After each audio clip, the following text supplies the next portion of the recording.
आऊज़ु बिल्लाहि मिनश्शैतानिर रजीम बिस्मिल्लाहिर्रहमानिर्रहीम। अस्सलामु अलैकुम या अली मदद। मोमिनीन और मोमिनात की खिदमत में आज ईद गदीर का एक सबसे बेहतरीन और बड़ा अमल लेकर आए हैं।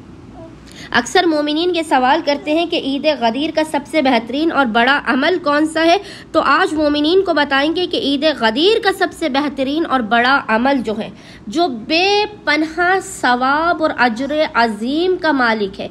मोमिनीन इस अमल को करेंगे, इन्हें बेपनाह सवाब इनायत किया जाएगा, इनके गुनाहों को बख्श दिया जाएगा, इनके नामे आमाल में बेपनाह नेकियों को लिखा जाएगा।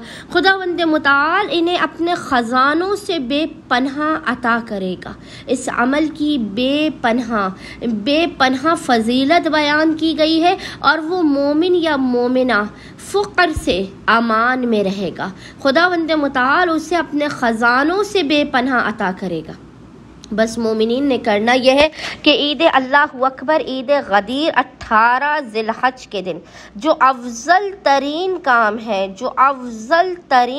काम है वो ये है कि मोमिनीन ने ईद गदीर के दिन रोज़ा रखना है।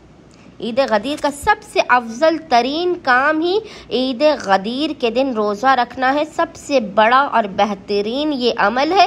मोमिनीन कोशिश कीजिए कि ईद गदीर विलायत अली इब्न अबी तालिब अलैहिस्सलाम के दिन लाजिमन रोज़ा रखें। आपके घर में जो भी अफराद हैं वो रोज़ा रखें और अमीरुल मोमिनीन अली इब्न अबी तालिब की खुशी को बेहतरीन तरीके से आप मनाएं। खुदावंद मुताल सदक़ा अमीरुल मोमिनीन ईद गदीर की खुशी में मोमिनीन को माला माल और बामुराद कर देगा। अल्लाहुम्मा सल्ली अला मुहम्मद व आले मुहम्मद व अज्जिल फरजुहुम अजमाइन।